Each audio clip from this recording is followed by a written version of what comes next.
민수기 34장. 주님께서 모세에게 말씀하셨다.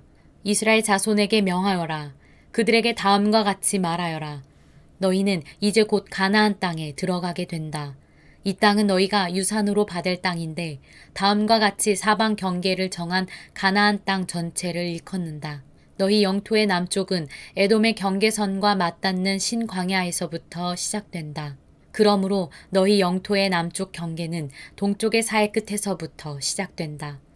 너희의 경계선은 아그라빈 비탈 남쪽을 돌아 신을 지나 가데스 바네아 남쪽 끝까지 갔다가 또 하사아달로 빠져 아스몬까지 이른다. 경계선은 더 연장되어 아스몬에서부터 이집트 국경지대의 강을 따라 지중해가 시작되는 곳까지 이른다. 서쪽 경계는 지중해와 그 해안선이다. 이것이 너희의 서쪽 경계가 될 것이다.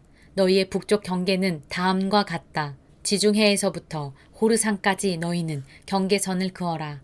또 호르산에서부터는 하맛 어귀로 경계선을 그어 스다 끝까지 이르면 경계선은 거기에서 다시 시브론을 거쳐서 하살레난 끝까지 이른다.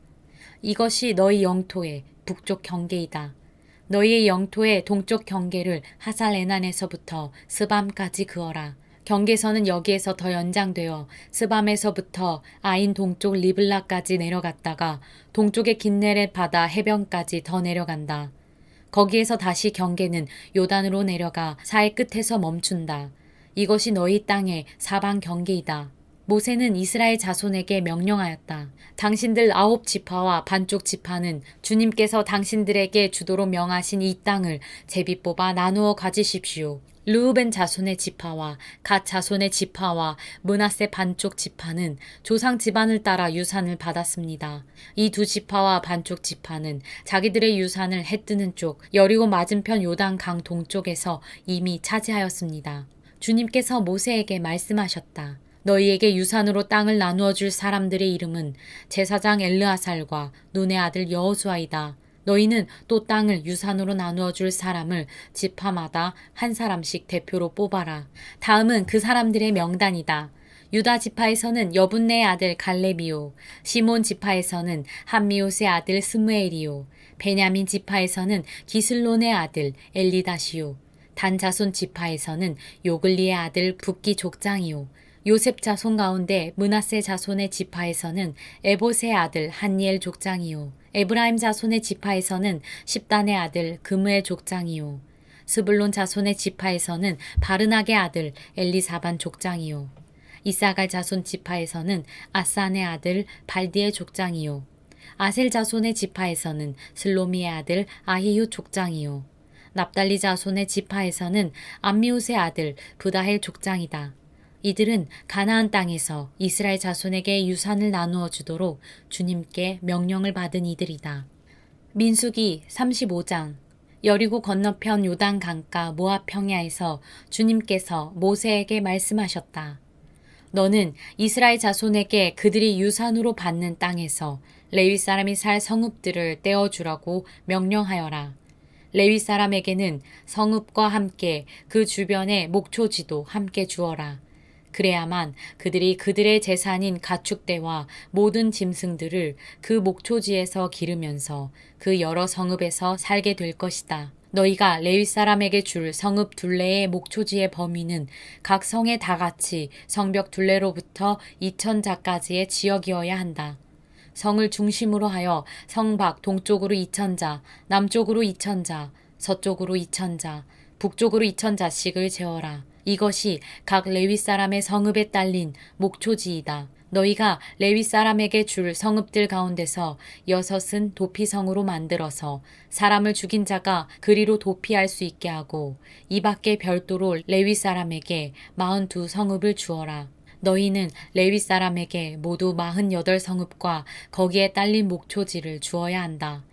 이스라엘 자손이 가지고 있는 땅을 떼어서 그것을 레위 사람에게 줄 때에는 각 지파들이 받은 몫의 비율대로 떼어내도록 하여라. 많이 가진 지파에서는 많은 성읍을 떼어내고 적게 가진 지파에서는 적게 떼어내어라.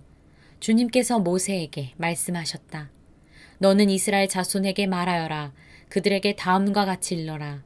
너희가 앞으로 곧 요단강을 건너 가나안 땅에 들어가게 되거든 성읍들 가운데서 얼마를 도피성으로 정하여 실수로 사람을 죽게 한 자가 그곳으로 도피하게 하여라.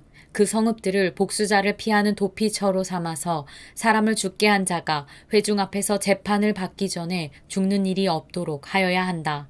너희가 레위 사람에게 줄 성읍들 가운데서 이들 6성읍을 너희의 도피성으로 삼아라.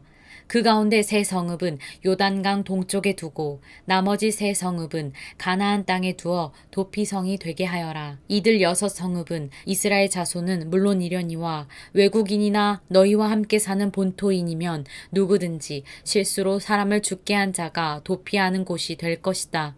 만일 쇠붙이 같은 것으로 사람을 쳐서 죽게 하였으면 그는 살인자이다.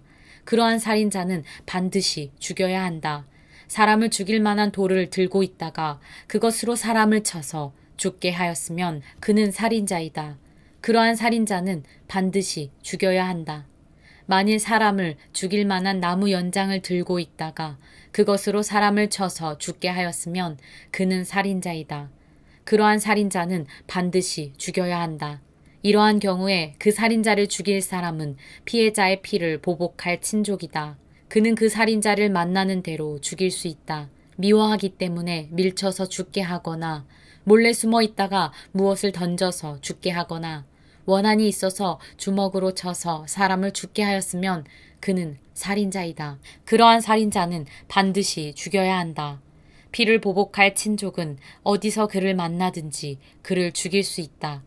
그러나 아무런 원한도 없이 사람을 밀치거나 몰래 숨어 있다가 무엇을 던지거나 한 것이 아니고 잘못 보고 굴린 돌이 사람에게 맞아 그를 죽게 하였으면 그 가해자가 피해자의 원수가 아니고 더욱이 그를 해칠 의사가 전혀 없었던 것이므로 회중은 이러한 규례에 따라서 그 가해자와 피를 보복할 친족 사이를 판단해야 한다.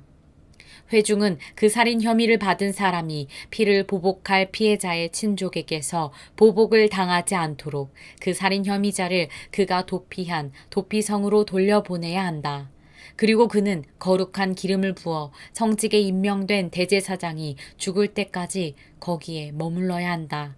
도피성으로 피한 그 살인자가 도피성의 경계 밖으로 나갔을 때에 마침 피를 보복할 친척이 그를 알아보고 도피성의 경계 밖에서 죽였으면 그 친척에게는 아무런 살인죄도 적용되지 않는다. 살인자는 반드시 대제사장이 죽을 때까지 도피성에 머물러 있어야 하고 대제사장이 죽은 다음에야 비로소 자기 소유지가 있는 땅으로 돌아갈 수 있다.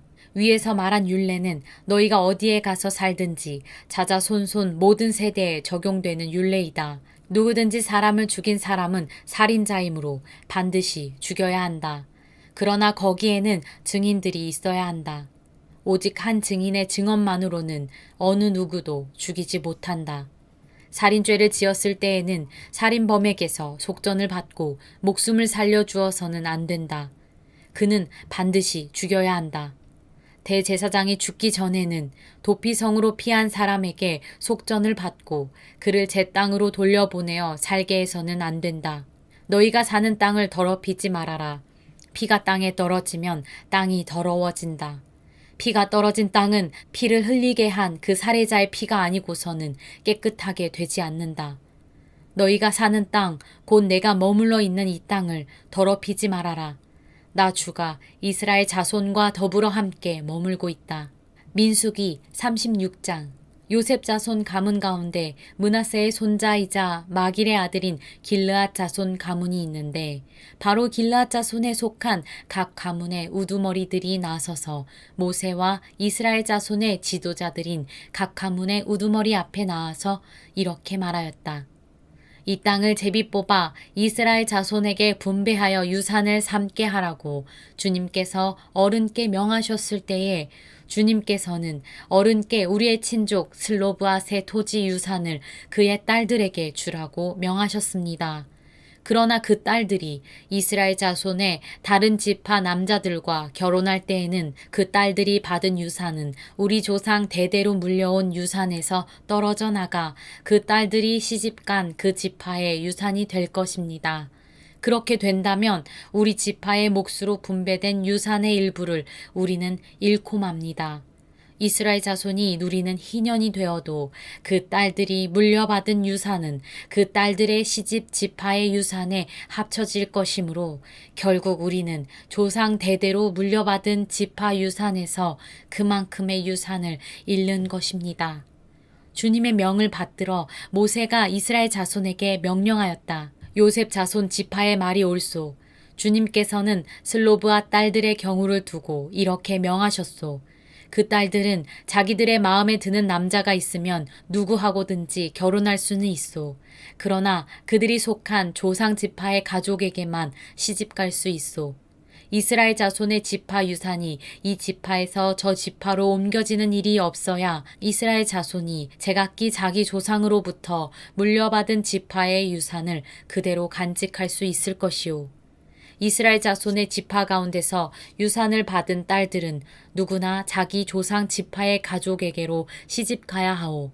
그래야만 이스라엘 자손이 지파마다 조상으로부터 물려받은 유산을 간직할 수 있을 것이오. 지파의 유산이 한 지파에서 다른 지파로 옮겨지는 일이 없어야 이스라엘 자손 각 지파가 제각기 물려받은 유산을 그대로 간직할 수 있을 것이오. 그리하여 슬로브앗의 딸들은 주님께서 모세에게 명하신 대로 하였다. 슬로브앗의 딸들 곧 말라와 디르사와 호글라와 밀가와 노아는 모두 자기 사촌 오라버니들과 결혼하였다. 그 딸들이 모두 요셉의 아들인 므낫세 자손 가문과 결혼하였기 때문에 그들이 받은 유산은 자기 조상의 가문과 지파에 그대로 남아 있었다. 이것은 주님께서 여리고 건너편 요단 강가 모압 평지에서 모세를 시켜 이스라엘 자손에게 말씀하신 명령과 규례이다.